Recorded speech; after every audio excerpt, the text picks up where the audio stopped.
નમસ્કાર. શ્યામ academy માંડવીની YouTube ચેનલમાં આપ સૌનું સ્વાગત છે. આજે આપણે અભ્યાસ કરીશું ધોરણ 12 કોમર્સ નામના મૂળ તત્વો યુનિટ 1 ભાગીદારી વિશે પ્રવેશ, જેમાં સ્વાધ્યાય 1નો દાખલા નંબર 8 જોઈએ, જેની રકમ છે લતા, ગીતા અને પ્રવીણા એક પેઢીના ભાગીદારો છે. વર્ષના અંતે નફાની વહેંચણી કર્યા પછી માલુમ પડ્યું કે ઉપાડ પર અનુક્રમે 2700, 1200 અને 1500 વ્યાજ ગણવાનું રહી ગયું છે. ભૂલ સુધારણા અંગે નોંધ લખો. અહીંયા આપણને 3 ભાગીદારો કયા છે. એમાં વર્ષના અંતે એટલે કે આપણું નાણાકીય વર્ષ 31/3 પતી છે, એના પછી આપણને માલુમ પડ્યું, ખબર પડી કે નફાની વહેંચણી કર્યા પછી આપણને ખબર પડી કે ઉપાડ પર વ્યાજ આપણે ગણ્યું છે નહીં. તો ઉપાડ પર વ્યાજ છે એ ભાગીદારી પેઢી માટે આવક ગણાય અને ભાગીદારો માટે ખર્ચ ગણાય. તો આપણી પાસે અહીંયા 3 ભાગીદારો આપેલા છે અને ઉપાડ પર વ્યાજ આપણને આપ્યું છે 2700, 1200 અને 1500. તો આ ત્રણેય ભાગીદારનું ટોટલ વ્યાજ કેટલું થશે ભાગીદારી પેઢીનું? તો 2700 + 1200 + 1500 બરાબર 5400 રૂપિયા અહીંયા આપણી પાસે ભાગીદારી પેઢીનું વ્યાજ થશે, જે ભાગીદારી પેઢીને મળવાનું છે. પણ અહીંયા આપણને ખબર ક્યારે પડી છે? જ્યારે વર્ષના અંતે નફાની વહેંચણી કરી દીધી છે એના પછી ખબર પડી છે. તો અહીંયા આપણી પાસે કંઈ પણ ઉપાડ પર અંગે વ્યાજ અંગે કંઈ પણ સૂચના કે પ્રમાણ આપેલું છે નહીં. તો આપણી પાસે ઉપાડ પર વ્યાજની ગણતરી 1:1:1ના પ્રમાણમાં થશે, એટલે કે ત્રણેય ભાગીદારોને 1800 રૂપિયા જેટલું વ્યાજ પેઢીને ચૂકવવાનું થશે. તો આપણે ત્રણેય ભાગીદારોને લતાને, ગીતાને, પ્રવીણાને ઉપાડ પર વ્યાજ જેટલો કુલ નફામાં વધારો, એટલે કે નફો વધે. શા માટે વધે? તો ભાગીદારી પેઢી માટે ઉપાડ પર વ્યાજ આવક ગણાય. તો ત્રણેય ભાગીદારો વચ્ચે સરખા પ્રમાણમાં વહેંચવામાં આવશે, એટલે કે 1800 અને 1800 રૂપિયા આપણે ત્રણેય ભાગીદારો વચ્ચે કુલ નફામાં વધારો થાય છે તે આપણે વહેંચી દીધું હશે. પરંતુ એકચ્યુઅલમાં ત્રણેય ભાગીદારો વચ્ચે ઉપાડ પર વ્યાજ કેટલું ગણવાનું કહ્યું છે? 2700, 1200 અને 1500. તો આપણે એની ખરેખર અસર દર્શાવવી પડશે. તો ઉપાડ પર વ્યાજ લતાનું કેટલું ગણવાનું કહ્યું છે? 2700 કહ્યું છે. પછી ગીતાનું કેટલું કહ્યું છે? 1200 કહ્યું છે. અને પ્રવીણાનું કેટલું કહ્યું છે? 1500 કહ્યું છે. પણ પહેલે આપણે ત્રણેય ભાગીદારો વચ્ચે સરખા પ્રમાણમાં વહેંચી દીધું હતું. તો હવે આપણે અહીંયા જોઈએ કે લતાને ખરેખર 2700 રૂપિયા લેખે વ્યાજ ચૂકવવાનું હતું, પણ એને કેટલા ચૂકવ્યા હતા? 1800. તો 900 રૂપિયા હજી પણ લતાએ પેઢીને ઉપાડ પર વ્યાજ આપવું પડશે. ગીતાનું જોઈએ તો ગીતાને ખરેખર 1200 રૂપિયા આપવાના હતા, પણ એને કેટલા આપ્યા હતા? 1800 રૂપિયા આપ્યા હતા. તો 600 રૂપિયા ગીતાને પાછા મળશે. અને પ્રવીણાને ખરેખર કેટલા આપવાના હતા? 1500 આપવાના હતા, પણ ખરેખર કેટલું લેખાયું હતું? 1800 લેખાયું હતું. 300 રૂપિયા એને પણ આપવાના થશે. તો તફાવતની રકમ આપણી પાસે આ રીતે જોઈ શકીએ છીએ. તો આના અંગે આપણે ભૂલ સુધારણા કરવી પડશે, તો આપણે એની પણ નોંધ લખીએ.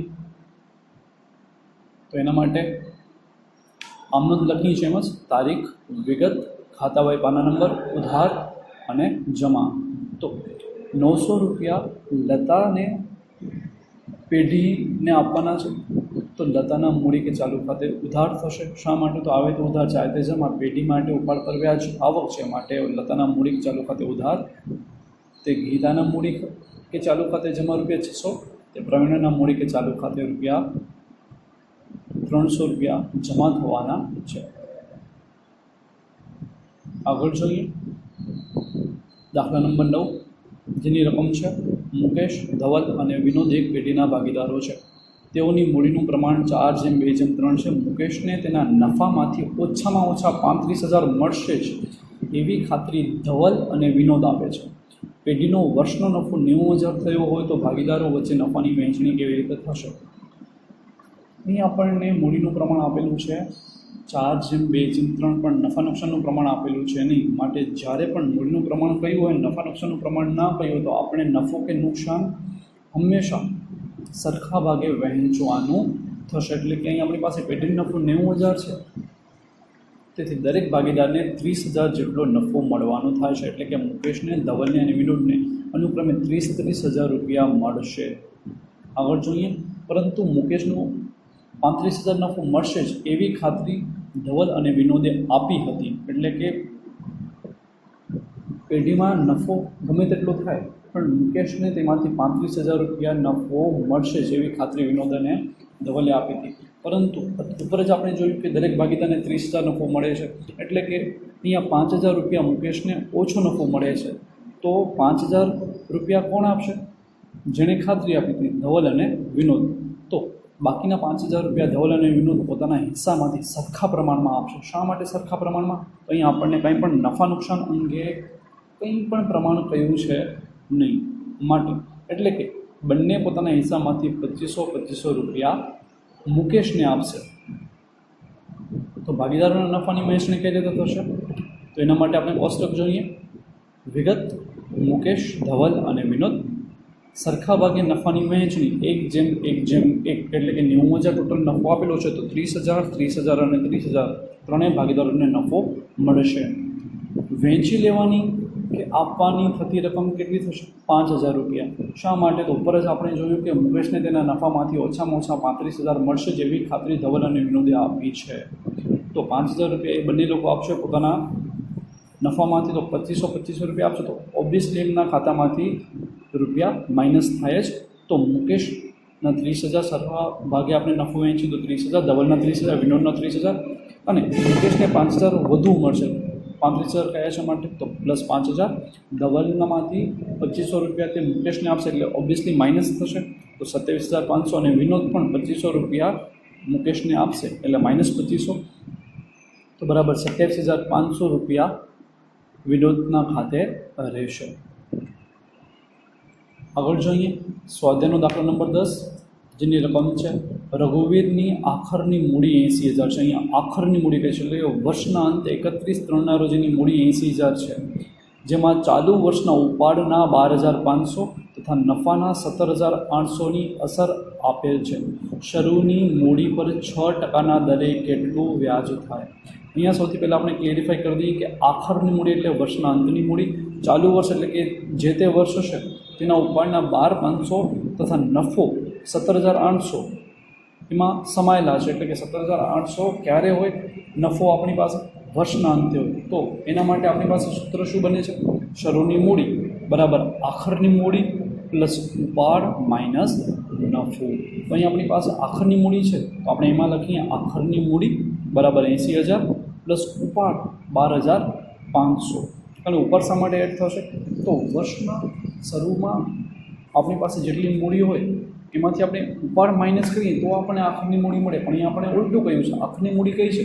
તો અહીંયા આપણે શરૂની મૂડી શોધવા માટે ઉપાડ પ્લસ કરવું પડે. તો પ્લસ ઉપાડ 12,500 એટલે કે આપણી પાસે ટોટલ 92,500 રૂપિયા મળે છે શરૂની મૂડી. માઇનસ આપણે નફો કરીએ. નફો શા માટે? તો આપણને શરૂની મૂડી શોધવાની છે, વર્ષના શરૂઆતની મૂડી એટલે કે 1/4ની મૂડી આપણે શોધવાની કઈ છે.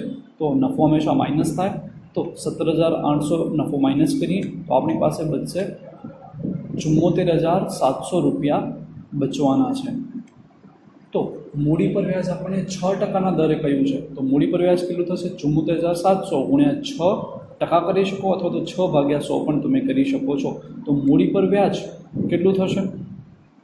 4,482 એટલે કે 4482 રૂપિયા મૂડી પર વ્યાજ ગણવાનું થાય. સ્વાધ્યાયનો દાખલા નંબર 11 જોઈએ, જેની રકમ છે A, B અને C એક પેઢીના ભાગીદારો છે. તેમની મૂડી 4,50,000 છે. તેમની મૂડીનું પ્રમાણ 1:3:2 છે. પેઢી મૂડી પર વાર્ષિક 9%ના દરે વ્યાજ ચૂકવે છે. ભાગીદાર C ને મૂડીના વ્યાજ સહિત 73,500 મળ્યા છે. તો ભાગીદાર A અને Bના મૂડીના વ્યાજ સહિત કેટલા રૂપિયા મળશે? અહીં આપણી પાસે 3 ભાગીદારો કયા છે? A, B અને C. એ ત્રણેયની મૂડી સાથે મળીને 4,50,000 કઈ છે, જે ત્રણેય વચ્ચે વહેંચાયેલી છે 1:3:2ના પ્રમાણમાં. પેઢી મૂડી પર વાર્ષિક 9%ના દરે વ્યાજ ચૂકવે છે અને કહ્યું છે ભાગીદાર C ને મૂડીના વ્યાજ સહિત 73,500 મળી ગયા છે. તો એના પરથી આપણને ભાગીદાર A અને ભાગીદાર Bના મૂડીની વ્યાજ સાથે કેટલા રૂપિયા મળવાના છે તે આપણને શોધવાનું છે. તો સૌથી પહેલાં આપણે અહીંયા જોઈએ કે અહીં મૂડીનું પ્રમાણ અને મૂડી બંને આપેલું છે. તેથી મૂડીનું પ્રમાણ આપણને 1:3:2 આપેલું છે, તેથી એ પ્રમાણમાં આપણે મૂડી વહેંચશું. તો સૌથી પહેલાં એનું પ્રમાણ અહીંયા કેટલું છે? 1 છે.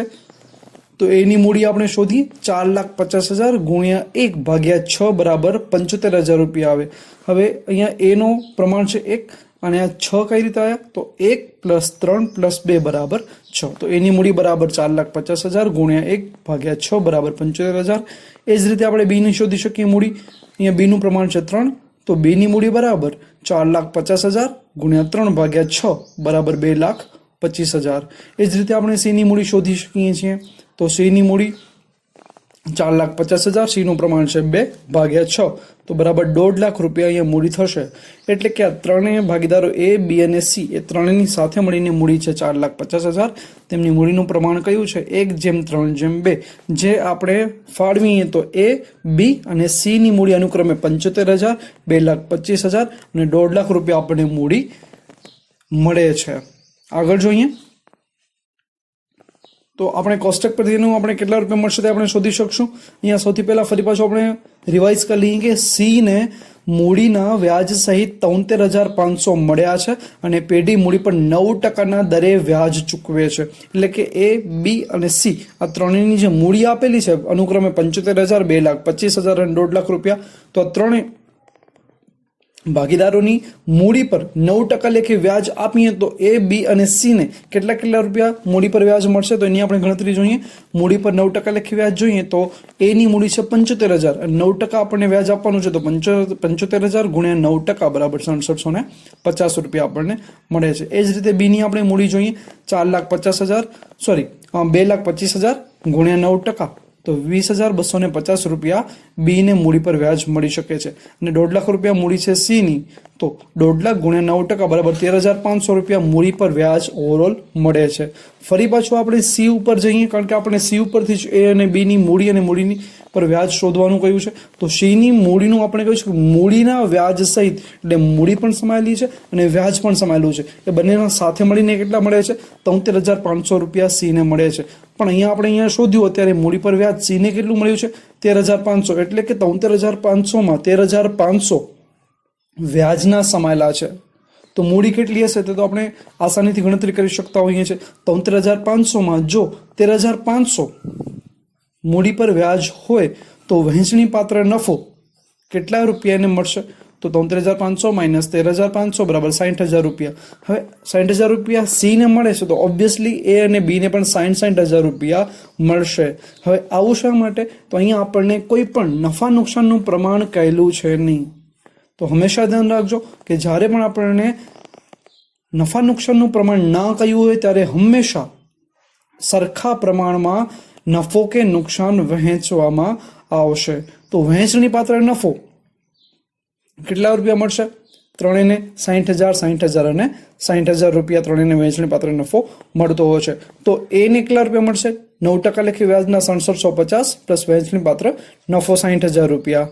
બીનું એ રીતે જોઈએ તો 20,250 પ્લસ 60,000 રૂપિયા વહેંચણી પાત્ર નફો, અને સી ને 13,500 પ્લસ 60,000 રૂપિયા. તો અનુક્રમે એ, બી અને સી ને એને 66,750 રૂપિયા મળશે,